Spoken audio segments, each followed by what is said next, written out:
Assalamualaikum warahmatullahi wabarakatuh. Kembali lagi di channel saya. Di video kali ini saya akan melanjutkan alur cerita anime yang berjudul Jigoku Raku episode 3 dan 4. Oke, tak usah berlama-lama lagi, langsung saja ke alur ceritanya. Film dilanjutkan, di mana kita diperlihatkan kepala desa Iwagakure yang begitu kuat. Walaupun ditusuk sebanyak apapun nih, orang tetap hidup gak mati-mati. Rupanya dia kuat karena obat yang didapatkan di negeri seberang laut. Sekarang kita lanjut ke pencarian ramuan keabadian. Gabimaru di sini temani Sagiri. Gabimaru berbicara, menurutnya Sagiri ini tak yakin kalau benda ini ada di sini. Menurut Gabimaru, dia sendiri gak tahu ada atau tidaknya ramuan keabadian ini. Selagi Sagiri berjalan dan melihat pemandangan yang sangat fantastis, menurutnya tempat ini membuat orang percaya ramuan keabadian ini ada di sini. Berbeda dengan Gabimaru, menurut dirinya bukankah ini menyeramkan? Tidak ada satupun tanaman yang memiliki jenis yang habitatnya yang sama. Menurutnya ini tidak wajar. Selain itu, menurut Gabimaru mungkin di sini ada sesuatu. Pada saat yang sama, Gabimaru memutuskan tali yang mengikat tangannya. Sagiri langsung memarahi si Gabimaru. Menurutnya meskipun konyol, ini adalah perintah Shogun. Tugasnya Sagiri ini di sini mengawasi penjahat seperti Gabimaru ini. Sagiri menyuruh Gabimaru untuk mengikat tangannya kembali. Menurut Gabimaru yang aturannya mengikat tangannya aja yang konyol, ada beberapa lagi yang lain seperti jatah makan dan air yang cuma cukup untuk 3 hari. Juga diberikan petunjuk hanya gambar begitu saja. Dengan pedangnya Sagiri mendekatkan ke leher Gabimaru dan menyuruh untuk mengikat tangannya kembali. Sagiri menjelaskan kembali bahwa dirinya hanya seorang algojo, bukan sekutunya. Jadi jika Gabimaru tidak dapat ramuan keabadian, maka Gabimaru akan tetap dianggap bersalah. Juga kalau Gabimaru tidak mengikat tangannya kembali, maka Sagiri akan memenggal kepalanya. Gabimaru pun menuruti apa kata Sagiri. Untuk mimpi Gabimaru ini tercapai, yang mana dia ini ingin ketemu istrinya kembali. Di saat ada yang melemparkan barang ke wajah Gabimaru ini, orang yang melempar itu dengan pedenya bahwa dia sudah membunuh Gabimaru ini. Ternyata di sini Gabimaru tidak merasa kesakitan sedikit pun. Menurut Gabimaru, cuma lehernya tergeser sedikit. Yang melempar itu bernama Keiyun, si pelintir. Dia ini adalah salah satu penjahat yang dihukum. Dia biksu prajurit yang jatuh cinta pada senjata selama pelatihannya. Konon juga dia ini mencuri lebih dari 100 senjata dari prajurit lain. Di sini Gabimaru melihat kenapa dia ini tidak terikat tangannya. Penjahat itu didampingi oleh Tuan Kiso. Sagiri yang menanyakan kenapa Keiyun ini tangannya nggak diikat. Menurut Kiso, diikat kembali tangannya lagi nanti pas saat pulang. Yang tak lain Kiso ini masa bodoh dengan apa yang diperintahkan. Kiso yang mau menyebutkan peringkat Sagiri, di sini Sagiri memotong pembicaraan Kiso. Keiyun yang udah gak sabar untuk melawan Gabimaru langsung memotong perbincangan mereka dan nantangin Gabimaru. Gabimaru awalnya menolak buat melawan Keiyun karena takut ketinggalan sama yang lainnya. Tapi Keiyun bilang kalau dia tidak peduli sama hal itu. Keiyun milih buat membunuh sebuah kriminal yang ada di sana lebih dulu. Baru habis itu dia bakalan mencari ramuan keabadian. Kiso dan Sagiri yang mendengar hal itu tampaknya gak peduli kalau kriminal saling bunuh satu sama lain. Akhirnya karena gak ada pilihan lain, Gabimaru pun menerima tantangan dari Keiyun itu. Tidak berselang lama, Keiyun pun maju untuk menyerang Gabimaru. Tapi Gabimaru yang mau melawan, tiba-tiba Sagiri menghentikan Gabimaru. Ternyata Sagiri pengen Gabimaru buat ngikat tangannya lagi. Gabimaru pun kehabis pikir sama Sagiri ini. Dan tiba-tiba serangan Keiyun kembali menghantam tubuh Gabimaru dengan telak. Tapi di sini Gabimaru masih kebal dan tidak merasakan apa-apa. Habis itu Gabimaru membalikkan keadaan dengan melempar tombak musuhnya itu. Kayaknya walaupun tangannya terikat, Keiyun masih bukan lawan yang seimbang buat Gabimaru. Dalam waktu yang singkat, Gabimaru berhasil membunuh Keiyun dengan sangat brutal. Kiso dengan santai memenggal kepala Keiyun dan membawanya pergi. Kiso ini kayaknya senang-senang aja, yang mana menurutnya pekerjaannya di pulau itu udah selesai. Dan dia bakalan pergi dari tempat itu lebih awal. Terus Sagiri meminta Kiso untuk berhati-hati dalam perjalanan pulang. Tapi Kiso menjawab, kalau sebenarnya yang harus berhati-hati adalah Sagiri sendiri, karena dia masih bersama kriminal yang sangat berbahaya. Apalagi yang dia bawa adalah Gabimaru. Kiso yang melihat para kriminal udah mulai saling bunuh dari awal perjalanan tadi. Ada juga yang saling bekerja sama, bahkan ada yang mencoba untuk membunuh pengawasnya. Sagiri langsung heran kenapa itu bisa terjadi. Karena berdasarkan aturan kalau pengawasnya mati, para kriminal itu gak akan bisa pulang. Kiso lagi-lagi ngeledek Sagiri yang pikirnya sangat kaku ini.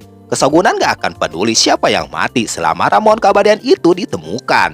Bahkan Kiso nawarin Sagiri bantuannya untuk membunuh Gabimaru.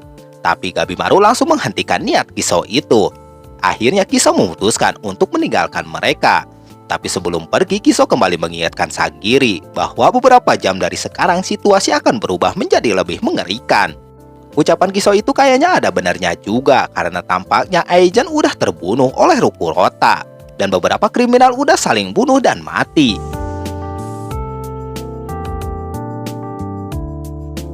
Belum lagi Kesogunan udah mengutus orang ke desa Iwagakure untuk menyewa jasa mereka demi mendapatkan ramuan itu. Ditambah klan Asaemon juga bakalan menunjuk ketua baru yang berdasarkan kesuksesan mereka di misi kali ini. Jadi beberapa Asaemon akan melakukan segala cara demi memenangkan tantangan ini. Habis itu Kiso pergi sambil bilang ke Sagiri untuk berhati-hati sama Gabimaru. Dan benar saja, begitu Sagiri sendirian, Gabimaru langsung menyerang Sagiri dengan tiba-tiba. Tampaknya Gabimaru kali ini benar-benar serius pengen ngebunuh Sagiri. Sagiri mencoba ngasih tahu kepada Gabimaru kalau dia membunuhnya maka dia akan melanggar aturan dan gak bisa pulang. Tapi Gabimaru gak peduli lagi sama hal itu. Kayaknya dia berubah gara-gara info dari Kiso tadi yang ngomong kalau para Kesogunan bakalan ngirim shinobi Iwagakure ke pulau itu. Jadi menurut Gabimaru dia ini harus menemukan ramuan itu sebelum shinobi Iwagakure datang. Pertarungan antara Gabimaru dan Sagiri pun tak terhindari lagi. Tapi kayaknya kedua orang ini masih banyak pikiran dan gak bisa bertarung dengan serius. Sagiri masih ragu-ragu untuk membunuh. Dan kayaknya Gabimaru juga sama. Membunuh Sagiri benar-benar bertentangan sama hati nuraninya. Dan lagi Gabimaru teringat kenangan saat masih bersama istrinya. Gara-gara istrinya dia ini jadi berubah dan punya perasaan. Tapi hal itu juga yang menjadi kelemahannya. Gabimaru jadi ragu-ragu buat membunuh lawannya. Dia sadar kalau begini terus lama-lama dia akan terbunuh dan gak bakalan hidup di tempat ini. Terus tiba-tiba dia keinget sama perkataan kepala desa Iwagakure. Kalau tidak menjadi kuat kau tak bisa melindungi apapun, kata kepala desa itu. Setelah itu mata Gabimaru pun berubah dan serius untuk membunuh Sagiri.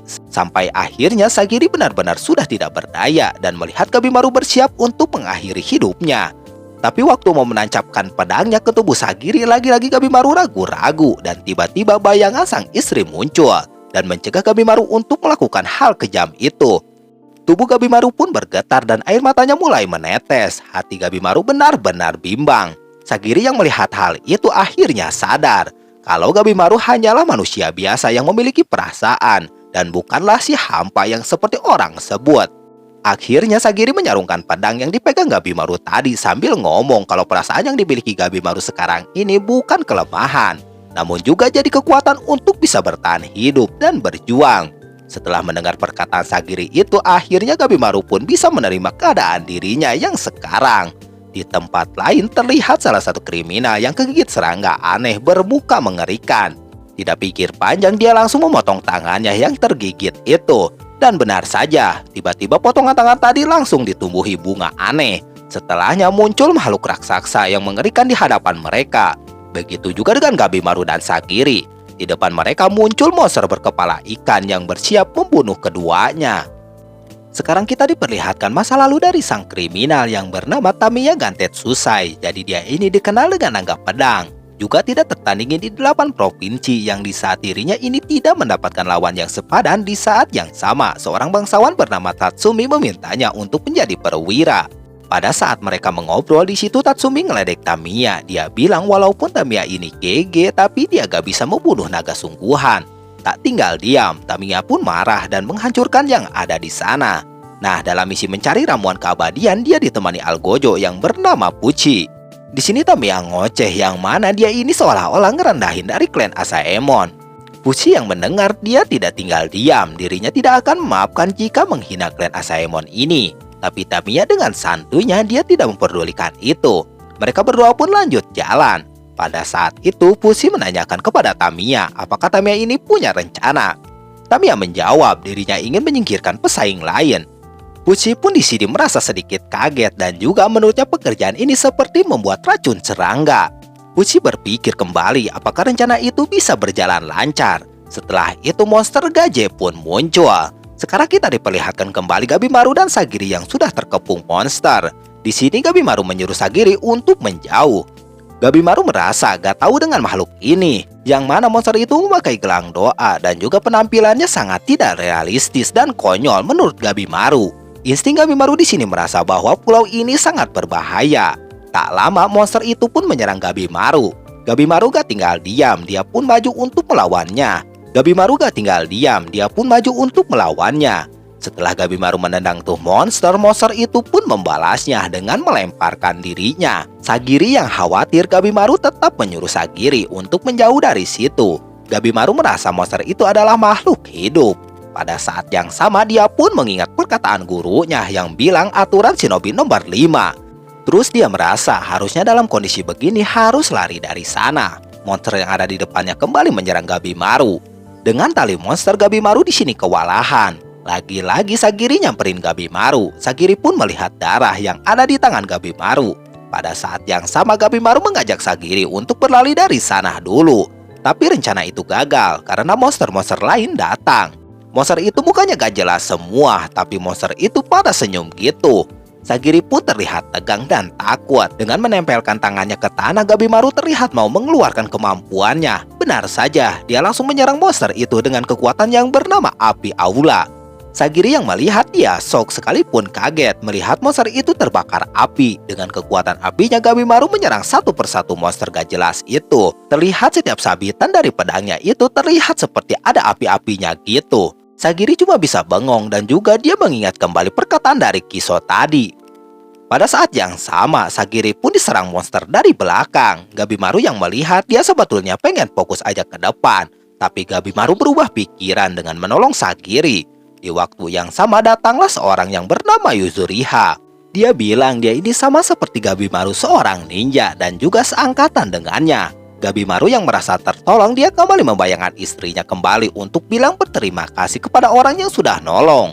Gabimaru pun berterima kasih kepada mereka, juga menanyakan apa tujuan mereka ini, yang mana kan ini persaingan.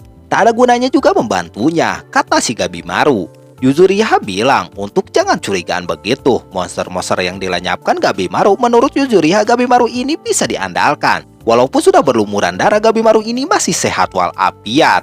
Juga Gabimaru menyelamatkan Sagiri dari serangan monster jahat. Dengan rayuan dan gombalannya, Yuzuriha dia meminta untuk bekerja sama dengan Gabimaru.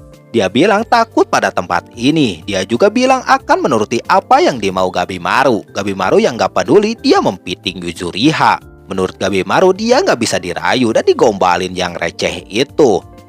Yuzuriha bilang dia ini cuma cobain aja daripada menyesal nantinya. Lagi dan lagi dia berusaha meyakinkan Gabimaru kembali untuk ikut gabung. Dan nantinya berlima menurut Yuzuriha lebih aman cenah. Sagiri di sini memotong pembicaraan. Sagiri bilang kenapa Yuzuriha ini ditemani dua Asaemon. Kedua orang itu bernama Genji dan Senta. Menurut Genji, Yuzuriha ini punya trik busuk bertentangan dengan Bushido. Jadi Yuzuriha ini harus dijaga dua pengawas. Setelah mendengar menurut Gabimaru dan Sagiri, mungkin si Genji ini kena rayuan si Yuzuriha. Menurut Sagiri pun Genji ini lemah sama wanita. Apalagi dirayu Yuzuriha yang gombalannya mantap juga menggoda. Yuzuriha menjelaskan dia bisa ada di sini, jadi di saat mereka ke situ mereka ketemu serangga, monster dan patung gila. Dirinya menyadari bahwa tempat ini berbahaya. Sagiri di sini tiba-tiba bilang selama kalian setuju dia ini nggak keberatan untuk bekerja sama. Yuzuriha di sini langsung memeluk si Gabimaru sembari kesenangan begitu. Lagi si Gabimaru merasa risih dan mempiting kembali. Gabimaru bilang dia ini masih belum percaya soalnya dia jago ngerayu. Yuzuriha pun di sini mungkin pura-pura ngalah. Tak disangka dia menyerang si Gabimaru. Gabimaru sampai jatuh ke pelukan dirinya kembali. Dengan sekian kalinya Yuzuriha kembali memohon kepada Gabimaru. Menurut Gabimaru ini cuma buang-buang waktu saja. Juga tidak ada untungnya bekerja sama dengannya. Dan di sini Yuzuriha menawarkan sesuatu. Dirinya ini bisa memberikan informasi, misalnya mewaspadai monster itu. Yang lebih berbahaya di sini adalah serangganya, kupu-kupu berwajah manusia. Sisik mereka pun mengandung senyawa halusinogen dan racun. Terungkap Yuzuriha yang tahu dia ini pernah melihatnya dan juga mempraktekannya. Monster itu hanya makan daging yang sudah mati. Dan juga ada serangga yang tak menyerang selama tidak didekati. Lagi-lagi yang dibuat untuk uji coba orang tadi. Kenta di sini menjelaskan bahwa kebanyakan para monster berwujud menurut kepercayaan, entah kepercayaan Buddha atau Taoisme. Menurutnya biasanya dua kepercayaan itu aliran kepercayaan yang berbeda. Jadi terlihat agak aneh saat mereka bercampur. Dirinya sulit mempercayai pulau ini benar-benar surga. Sagiri pun sependapat dengan Senta. Menurutnya bisa disimpulkan sebagai fenomena mistis. Yuzuriha berpendapat bahwa Sagiri dan Gabimaru banyak hal yang tidak diketahui. Jadi dengan itu Yuzuriha kembali meminta bekerja sama, biar bisa mengumpulkan informasi, dan kalau mau dirinya pasti akan memberitahu semuanya. Gabimaru bilang kenapa dia ini membeberkan informasi sebanyak ini. Yuzuriha di sini membayangkan dulu, dia yang punya adik perempuan yang punya penyakit parah, juga dia ini gak punya uang untuk berobat, dan dirinya menjadi shinobi untuk mencari cuan. Dia ini bertahan dari berlatih neraka bersama Kai dari Kasumidani, tetapi kepala desa melarangnya. Juga dikhianati, Gabimaru pun gak percaya omongan si Yuzuriha ini. Yuzuriha di sini menyerah dan bilang para samurai mungkin takkan mengerti karena kalian mempertaruhkan nyawa hanya karena kehendak shogun. Juga tidak pernah mempertanyakannya. Gabimaru menanyakan apa yang dia lakukan pada Moromakia. Yuzuriha menjawab dia tidak ngapa-ngapain. Menurutnya Gabimaru yang penasaran dengan nyawa orang lain itu akan membunuhnya. Menurut Yuzuriha, Gabimaru kembali meminta informasi selama membantu, tapi tidak sepenuhnya bekerja sama. Yuzuriha yang memeluk Gabimaru kembali mempiting tuh orang. Dirinya bilang dia sudah punya istri. Di sini Senta bilang untuk saling berbagi informasi. Menurut si Yuzuriha yang mana kan udah bekerja sama, jadi tidak perlu memberitahunya lebih dari ini. Gabimaru merasa bahwa Yuzuriha ini kata-katanya berbeda dengan yang tadi. Yuzuriha menjawab itu cuma bercanda. Berbeda dengan Sagiri, dia sekarang merasa kelelahan setelah tadi melawan monster. Dia ini kelelahan dan kebingungan dengan situasi tadi. Tak lama Sagiri pun tumbang. Film dilanjutkan. Di sini kita diperlihatkan dulu waktu Toma yang sedang berlatih untuk mengeksekusi, dan Toma menjadi perwakilan klannya walaupun baru 1 bulan bergabung. Eigen meminta Toma untuk mengeksekusi para kriminal, juga menambahkannya namanya ke daftar. Eigen pun memikirkan siapa yang harus Toma eksekusi, tapi Toma di sini meminta dirinya untuk memilih. Terungkap, ternyata Toma ini adalah adik dari si rambut kuning yang bernama Chobe. Nah, mereka berdua pun di sini diduetkan untuk mencari ramuan keabadian itu. Di saat itu mereka dikepung monster. Dengan mudah Chobe menghabisi itu monster. Juga kita diperlihatkan di saat mereka bocil, di mana di saat mereka dilayani ayahnya mereka melakukan pelanggaran. Di kastil Edo dan klannya dibubarkan. Di saat ibunya meninggal, keluarga mereka ini miskin. Jadi untuk membalaskan dendam master mereka, sebanyak 47 ronin harus dipenggal. Juga pada saatnya dieksekusi untuk membalaskan dendam tuannya. Terlihat setelah gak ada kedua orang tuanya, mereka ini jadi gelandangan. Chobe pun diserang bandit. Dengan bandit sangat langsung memahami situasi, jadi mereka lah yang berhasil menguasai. Ternyata setelah dewasa Chobe ini menjadi bos bandit. Para bawahannya di sini terlihat marah kepada Chobe. Pada saat itu Chobe menyuruh Toma untuk pergi dari sana untuk nantinya menyelamatkan si Chobe ini. Chobe percaya dengan Toma ini. Setelah selesai bayangan, Chobe di sini melawan monster itu. Setelah satu tebasan, Chobe bilang kepada Toma untuk kabur. Mereka pun berlari untuk menghindari monster-monster yang ada di sana. Tapi sayang Toma tertangkap oleh salah satu monster. Chobe sebenarnya di sini malah terus berlari dan sudah percaya Toma yang mempunyai kemampuan. Benar saja Toma dengan sabatan pedangnya bisa keluar dari serangan itu. Juga mengejutkan Chobe dengan sadisnya dia mensabit kembali tuh monster. Tetapi di saat bersamaan salah satu monster melempari tombak ke arah wajah Chobe. Di sini Chobe terluka di bagian wajahnya. Si monster bilang membunuh adalah dosa. Juga monster serangga bilang dia ini punya nyawa. Chobe pun bengong kenapa monster itu bisa ngomong. Toma yang ketakutan dia bilang kepada Chobe apakah ini dewa sungguhan. Jadi Toma merasa ini bukan surga melainkan ini neraka. Chobe yang merasa tertantang dia gak pikir panjang langsung menghantam tuh monster dengan sadis. Satu persatu monster itu ditebas sampai habis mati monster itu semua. Toma merasa kakaknya ini adalah perubahan untuk dirinya. Dulu yang mana mereka ini adalah anak samurai tetapi mereka menjadi bandit. Dan Toma nggak tahu mana yang benar. Dan di sana Chobe menyadarkannya dan untuk tidak memperlihatkan kelemahannya, Chobe menyuruh kepada Toma untuk percaya kepada dirinya. Dan Chobe bilang dia ini akan selalu benar. Nah di sini juga Chobe bilang kalau monster kayak begini ada, mungkin ramuan keabadian itu ada di sini. Chobe juga memutuskan untuk membunuh semua monster dan para kriminal. Dengan itu, dia tidak akan ada yang menghalangi dalam mencari ramuan keabadian dan meminum ramuan keabadian itu. Dengan itu, kematian pun takkan bisa ikut campur dengan cara hidup mereka. Toma menjawab, apa bisa semudah itu Porguso? Yang mana tempat ini berbahaya. Jadi kalau bertemu orang lain berarti mereka berhasil bertahan dari situasi ini. Nah, di sini terlihat Gabimaru dan yang lainnya melanjutkan perjalanannya. Terlihat Sagiri di sini dipangku oleh si Senta. Nah, inilah akhir dari episode 3 dan 4. Apa yang akan terjadi selanjutnya? Tunggu di video selanjutnya. Wassalamualaikum warahmatullahi wabarakatuh.